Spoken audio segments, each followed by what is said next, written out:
do I even begin with this absolute madness? You know that feeling when your day starts normally and then suddenly takes a turn into complete absurdity?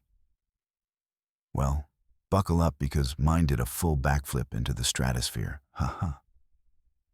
My name is Marina, and I work at the Interstellar Commerce Station Omega-7, which, despite its intimidating name, is basically just a giant floating mall where every species in the known galaxy comes to buy overpriced merchandise. According to YouTube analytics, 99.3% of viewers are not subscribed. That's a huge number. By subscribing the channel that is completely free, you'll help support the channel and never miss fresh content. Fun times, let me tell you. So there I was, on what I thought would be a completely ordinary Tuesday morning, walking through the main concourse with my coffee, because even in space, humans still need their caffeine fix. When I spot them. 2 young Vorthon cubs. Now, if you don't know what Vorthons are, let me paint you a picture. They're basically 8-foot-tall apex predators with scales that shimmer like liquid mercury, teeth that could make a shark weep with envy, and an appetite that makes great white whales look like they're on a diet. They're the kind of species that makes other species take a very long step back. Ha ha! They're the kind of creatures that make security guards actually work for their paychecks. These cubs couldn't have been more than 3 feet tall, which is still taller than some of the Zenithian merchants. And they were absolutely adorable. And yes, I said adorable about creatures that could theoretically disembowel me with minimal effort. Their scales were that gorgeous turquoise color that only appears in the youngest of their kind. And their eyes were doing that little sparkle thing that predatory babies do when they're curious about everything. You know the look. Even if they're an apex predator, baby predators are just the cutest things in existence. That's just science. Haha. The thing is, nobody was taking care of them. I mean, I'm not exactly a babysitter by profession, but I've got that human maternal instinct thing that apparently supersedes common sense. I watched as they bumbled around near the fountain, totally bewildered by the holographic display. One of them was trying to catch the water droplets with its talons. And I'm not gonna lie. Watching an apex predator cub play with water was genuinely the most heartwarming thing I've seen in months. "Where's your guardian, you little furballs?" I asked them, moving closer. The nearest one's head snapped toward me so fast I actually flinched. Those eyes fixed on me with absolute intensity, like I'd suddenly become the most fascinating object in the universe. Then, oh, this is the best part, haha. It tilted its head to one side like a confused puppy. A puppy that could probably bite through reinforced steel, but a puppy nonetheless. I held out my hand, knowing full well that this was probably the dumbest thing I'd ever done. And listen, I once tried to fix a quantum stabilizer while it was still running because I was too impatient to shut it down. So that's saying something about how dumb this decision was. But the little predator cub, and I'm calling it a cub because dangerous apex predator youth takes too long to say, seemed genuinely intrigued by my hand. It sniffed at my fingers, and I could feel its breath, which was surprisingly warm and not covered in the blood of my enemies like I'd expected. "You're cute, you know that?" I told it, scratching behind what I assumed was its ear. It made this chirping sound, which was absolutely ridiculous, coming from a creature that could theoretically tear apart a small vehicle. But there we go. The second cub wasn't about to be left out of the attention economy. It bounded over, and I do mean bounded. That little jump made its scales shimmer like it was moving through liquid, and proceeded to do something that I did not anticipate. It climbed. It literally climbed up my body like I was the most interesting jungle gym it had ever encountered. "Whoa, whoa, easy there, buddy." I laughed as it scrambled up my legs, its talons making soft clicking sounds against my uniform. The first cub seemed to think this was a fantastic idea, so it followed suit. Before I could even fully process what was happening, I had two Vorthon predator cubs, each the size of a small child, sitting on my shoulders like I was some kind of human climbing structure. This was fine. Everything was fine. I was totally handling this situation like a rational adult. Ha ha. The cubs settled themselves with their tails wrapped around my neck, which, by the way, is not something you usually feel and come out of mentally okay. And they both seemed utterly content. They were warm and heavy and absolutely crushing my neck muscles. But they were also doing this little purring thing that made me feel like maybe, just maybe, I wasn't about to become a cautionary tale about approaching unknown predators. Well, I said to nobody in particular, this is my life now. I'm a predator cub transport system. Incredible career choices lead to incredible consequences. That's when I heard the voice. That distinctive, slightly panicked, absolutely unmistakable voice of my station security chief, Commander Thorne. Marina, what in the name of haha, what are you doing?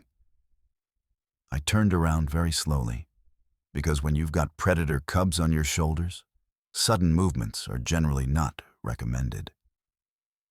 There was Thorne, a Keltharian, which means he's basically a large, imposing reptilian humanoid who looks like he never smiles. And he looked absolutely horrified. His scale-covered face had turned this amusing shade of purple that I'd never seen before. "Oh, hey Thorne," I said, keeping my voice nice and casual, like I didn't have two apex predator cubs using my head as a perch. "Beautiful morning, isn't it?" "Beautiful. Beautiful."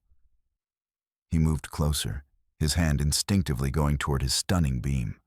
"Those are Vorthon predator cubs. Do you understand how dangerous that is? They're classified as dangerous fauna." "Yeah, I'm gonna stop you right there," I said. And ha. I have to say, the confidence in my voice surprised even me. These guys, they're not dangerous. They're just babies. They're curious and kinda cuddly, if I'm being honest, and they definitely need someone to make sure they don't get into trouble. So here's the question. Are you dangerous? Thorne blinked. Actually blinked, like the question had temporarily rebooted his entire processing system. Am I dangerous? Yeah, you. Are you dangerous? I could feel the cub's attention shift to Thorne.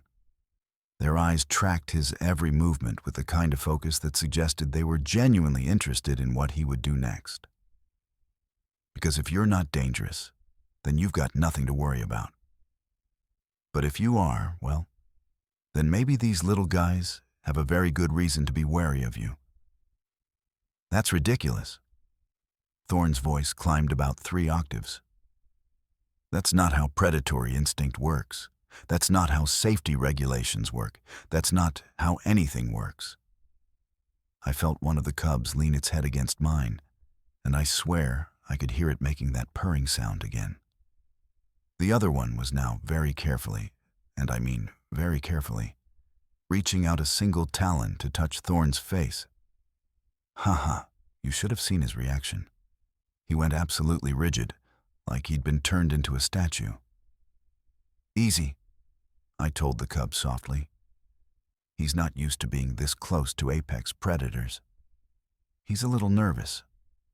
A little nervous, Thorne managed to squeak out. Marina, we need to get you to the medical bay. You need to be checked for venom. These creatures are known for their toxins. Do they look like they want to poison me? I asked. And honestly, the cubs looked about as threatening as a pair of house cats, which, in case you don't know, is to say not very threatening at all. Also, Thorne, Vorthons aren't venomous. They're venomous adjacent. meaning they have fangs.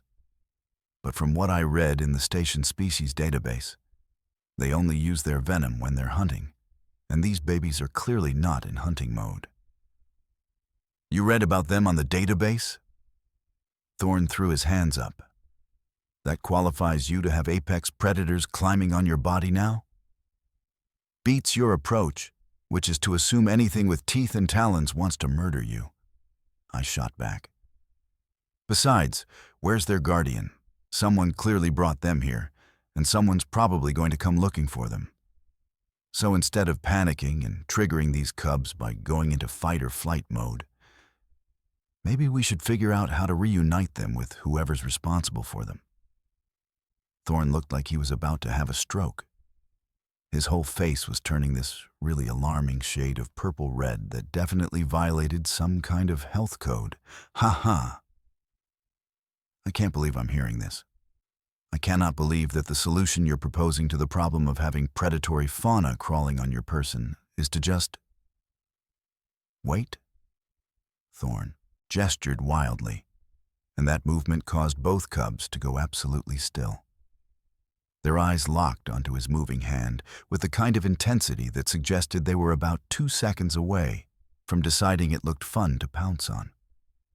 I quickly put my hand on the nearest cub's head and gave it a gentle scratch. "Relax, big guy," I murmured to the cub. To Thorn, I said, "Yes, we wait. We're also going to go to the station hub, where there are cameras and the commercial authority office, and we're going to figure this out like civilized beings. And maybe you could call down to dock control and see if any Vorthon ships have come through recently. I have 7 different emergency protocols I could activate right now," Thorn said. But his hand was slowly moving away from his weapon. And what would any of them accomplish except terrifying these babies and potentially causing the very situation you're trying to prevent? I asked. Come on, Thorn. You've worked security for like 15 years. Surely you've dealt with worse situations than a human who somehow befriended some incredibly smart predator cubs. He was quiet for a moment. Then he sighed. Actually sighed, like his entire existence had suddenly become exhausting. I'm going to regret this for the rest of my career, probably the rest of my life, possibly across multiple reincarnations. Excellent attitude, I said cheerfully. Now let's go. And Thorn, walk slowly. And maybe don't make any sudden movements. And definitely don't do that thing where you flex your throat ridge when you're upset. Because I'm pretty sure that's some kind of threat display, and these babies are incredibly observant. Stop calling them babies. They're dangerous fauna. Dangerous fauna babies, I compromised. The walk to the station hub was possibly one of the most surreal experiences of my entire life. And I once accidentally ended up in a zero-gravity sector during an electrical failure, wearing nothing but my pajamas. Ha ha. We drew so much attention that I thought the station's population might actually deviate its orbit from sheer curiosity. Everyone stopped what they were doing to stare at me. The 2 Vorthan cubs perched on my shoulders like they owned me, and Thorn following along looking like he was having a minor existential crisis. I heard whispers from every corner. Zenithians pointed their triangular heads in our direction. Quellians, those blob-like creatures that are supposedly super intelligent, rippled in what I'm pretty sure was excitement. Even the normally aloof Andromedons paused in their trading activities to watch the spectacle. This is quite the statement you're making, a merchant called out. I think it was a Stellari, those beings made of literal starlight. Very few humans would dare approach Vorthon so casually. Yeah, well, I'm making questionable choices today, I called back. One of the cubs let out this sound that was somewhere between a chirp and a roar, and ha-ha, the merchant actually jumped back. The other cubs seemed to think this was hilarious and mimicked the sound, creating this bizarre, dissonant chorus that echoed through the concourse. It was simultaneously the most adorable and most terrifying thing I'd heard all week. By the time we reached the security office in the hub, Thorn had stopped looking like he was about to have a cardiac event. Progress, right? He immediately went to the database terminal and started running searches while I stood there, still serving as mobile furniture for the Cubs. 2 Vorthon vessels, Thorn announced, reading off his screen. One's been docked for supply runs, standard trader. The other one, oh, this is interesting. The other one is a Royal transport. It docked about 4 hours ago. Royal? I raised an eyebrow. So these guys are probably pretty important? VIPs don't usually let their young ones wander around unsupervised, Thorn pointed out. Maybe they didn't, I said. Maybe they were being watched, and the caretaker lost track of them. Or maybe the Cubs are more clever than anyone gave them credit for and managed to escape. Kids do that, regardless of species. One of the Cubs chose that exact moment to nibble on the edge of my ear. Not hard, just exploratory nibbling. But it was definitely the move of a creature that was testing boundaries. I gently discouraged this behavior by redirecting the Cub's attention to a decorative piece of fabric hanging near the desk. I'm going to contact the Royal Transport, Thorn said, and I could hear the resignation in his voice. I'm going to tell them that their Cubs are safe, and they're currently being held by a human who is either the bravest or the most foolish being on this station. Tell them I'm voting for bravest, I said. Definitely make sure they know it's the brave option. The response from the Vorthon ship came back remarkably quickly. Apparently, the Cubs had indeed escaped from their caretaker, something about a nap time situation that had gone sideways. And there had been a minor panic. When Thorn explained that I had the Cubs and that they were safe and happy, the response was what I can only describe as shocked silence, followed by rapid-fire questions. After about 10 minutes of back and forth, during which Thorn's expression gradually shifted from abject horror to something approaching acceptance, we got a message asking if I would be willing to bring the Cubs to the docking bay so they could be properly retrieved. Of course, I said.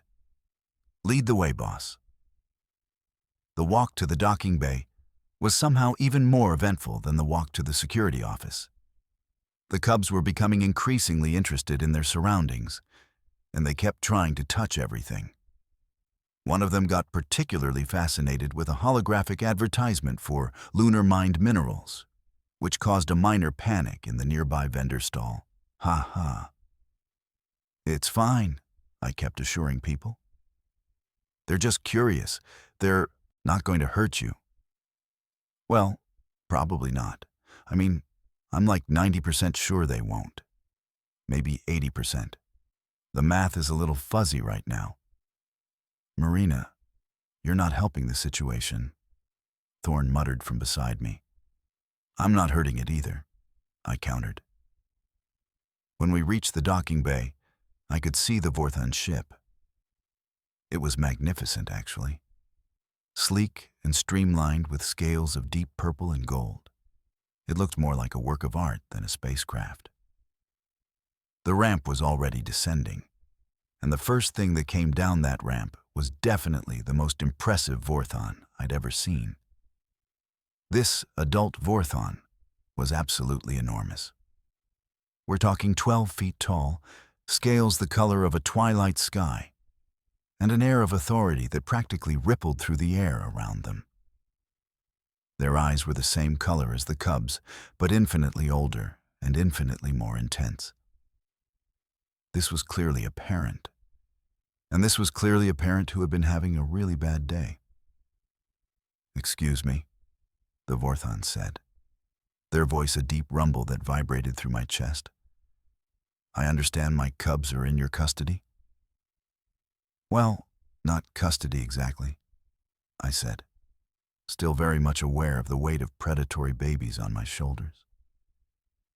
More like I found them wandering around, and they decided I was interesting. Then they climbed on me, and here we are. The Vorthon's expression was impossible to read for a long moment. Then, and ha-ha, this might be my favorite part of the entire story, their mouth opened. Not in an aggressive way, but in what I can only describe as a grin. A genuine, amused grin. "You allowed my cubs to climb on you," the Vorthon said, their tone somewhere between amazed and entertained. "Without fear." I mean, I had some fear, I admitted. Like, intellectually, I knew this was probably a bad idea. But they were so curious and kind of adorable, so I figured, why not risk a potential mauling? "She's lying," Thorn said quietly from behind me. "She was terrified the entire time. She just hides it well." "Not terrified," I corrected. "Cautious. There's a difference." The Vorthon approached me slowly, which was genuinely the most respectful approach possible. They extended a large taloned hand, and the cubs immediately perked up, making that chirping sound again. The moment the Vorthon touched them, they essentially launched themselves off my shoulders into the adult's arms. I have to say, watching a massive apex predator cradling their young like they were precious cargo was genuinely touching. Even if the young in question could theoretically tear apart a small ship. "Thank you," the Vorthon said, looking directly at me. "My name is Kessian. These are my offspring, Vex and Zir. They were under the care of a guardian who apparently underestimated their curiosity and their climbing abilities." "Marina," I said, introducing myself. And honestly, I was happy to help. They're great kids. Or cubs. What do you call them? "Cubs is fine," Kessian said, with that grin again. "Though typically, they are far more feared than this.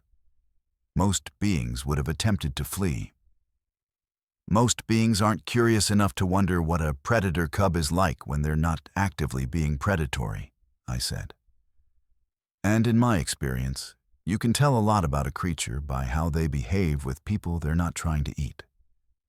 Your cubs were gentle and playful. That tells me a lot about how they were raised." Kessian's expression went soft. Actually soft, like I'd just paid them the greatest compliment possible. "You understand predatory cultures?" "I understand that every species is more than just its apex predator status," I said. "Your cubs showed me that today. There was a moment of understanding between us. And ha-ha, I realized that I'd somehow managed to give a Vorthon apex predator and I a bonding moment over the nature of parenting and social development. This was definitely not on my bingo card for the day." "Well," Thorn said, breaking the silence, "I never thought I'd see the day when I'd watch a human successfully befriend Vorthon cubs and have it end with everyone still intact and no emergency protocols activated." "There's a first time for everything," I said cheerfully. Kessian approached Thorn next, and I watched the security chief try very hard not to flinch. The Vorthon extended a talon toward him. "I appreciate your caution in alerting me to my cubs' whereabouts. Station security is important." Thorn, to his credit, managed to extend his own hand without visibly shaking. "It's my job." "Nevertheless," Kessian said, "I will be leaving a commendation with the station authority. Your officers acted with appropriate caution while also exercising patience and understanding. That is rare." "That was mostly Marina," Thorn admitted. "I was ready to implement lockdown protocols until she convinced me otherwise." "And I'm very grateful she did," Kessian said, those ancient eyes moving back to me. "Your species often surprises mine, not always pleasantly. But today, you've renewed my faith in cross-species cooperation." "Oh, you're going to make me blush," I said. As Kessian turned to head back to the ship, the cubs caught sight of me and made these adorable little sad, chirping sounds. The parent paused, then looked back at me with something that might have been amusement. They seem to have formed an attachment to you. Is that a problem? I asked. No, Kessian said. In fact, I would very much like to invite you aboard for a beverage. It's the least I can do to thank you for your kindness. I would love that, I said, and I meant it. The walk back to the ship was surreal in an entirely different way. I was apparently being invited to have drinks with an alien apex predator, and their cubs kept reaching out from their parents' arms to touch my head as I passed by them. Thorn just followed along, muttering something about his career and early retirement. The interior of the Vorthon ship was exactly as impressive as the exterior. Everything was sleek and elegant, with this gorgeous bioluminescent lighting that made the whole space feel ethereal. Kessian led me to what I assumed was a common area, and offered me a seat while they produced a pitcher of something that smelled like flowers and tasted like the best thing I'd ever had in my mouth. We spent the next hour talking about our respective cultures, about the station, about parenting and predatory instincts, and the surprising ways that different species could find common ground. The cubs played at my feet. With me, actually, they insisted on being close to me. And everything felt remarkably normal, which is wild when you consider that normal included an adorable apex predator trying to chew on my boot. When it was time to leave, Kessian walked me to the ramp. I meant what I said about your species surprising mine. I hope you'll allow me to maintain contact when our ships meet again. I have a feeling you and my cubs will want to see each other. I would really like that, I said. And Marina? Kessian extended a talon and gently touched my shoulder. Never lose this quality of yours. The ability to see past fear and find connection. It's rarer than you realize. As I walked back to the station with Thorn, I looked at my reflection in one of the windows and realized I was covered in turquoise scales and some kind of slime that the cubs had apparently gotten on me at some point. I looked absolutely ridiculous. You know what the official report is going to say? Thorn asked. What? That the situation was handled with appropriate caution and professional protocol, he said. I'm not explaining the part where you bonded with apex predators while I stood there looking terrified, because nobody would believe it anyway. Fair, I said. As I headed back to my quarters to shower off the evidence of my adventure, I couldn't help but laugh. How many people could say they'd spent a morning playing with Vorthon cubs and ended up with a dinner invitation? How many humans had managed to convince an apex predator that they weren't dangerous? And more importantly, how was I going to explain to my therapist that the biggest high point of my month was when I sat down with an alien apex predator and had an intellectual conversation about parenting while their offspring napped at my feet? Life on Omega-7 was never boring, that's for sure. And as I saw my reflection in the bathroom mirror, still covered in alien slime, still smiling like an idiot, I realized something important. Sometimes the best adventures are the ones you stumble into completely unprepared. Sometimes the most meaningful connections are the ones you find in the most unexpected places. And sometimes a little bit of bravery, a lot of curiosity, and a willingness to see beyond fear can change your entire perspective on what's possible. I guess that's the real lesson here. We're so afraid of things that are different, things that are scary looking or dangerous sounding. But when you actually take the time to understand them, when you approach with curiosity instead of judgment, you find that the universe is far more connected and compassionate than you ever thought possible. But also, I should probably never tell this story to anyone. Because nobody is going to believe that I survived a morning with apex predator cubs and came out of it with what might be a genuine friendship with an alien spacefaring species. Then again, maybe that's the best part. The end. Actually, wait. One more thing. As I was leaving the docking bay, I heard Vex and Zir making these soft, chirping sounds that I'm pretty sure meant they were disappointed to see me go. And you know what I did? I waved. I actually waved at 2 Vorthon predator cubs like they were my friends. Because haha, I guess they were. Are. Whatever the appropriate tense is for that situation. So yeah, that happened.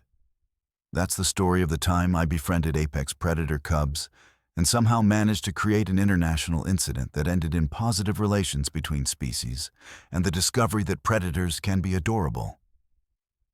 Would I do it again? Absolutely. Would I recommend it to other people? Absolutely not. Would I tell people at parties about the time I had alien apex predators climbing on my shoulders? 100%, every single time. Marina.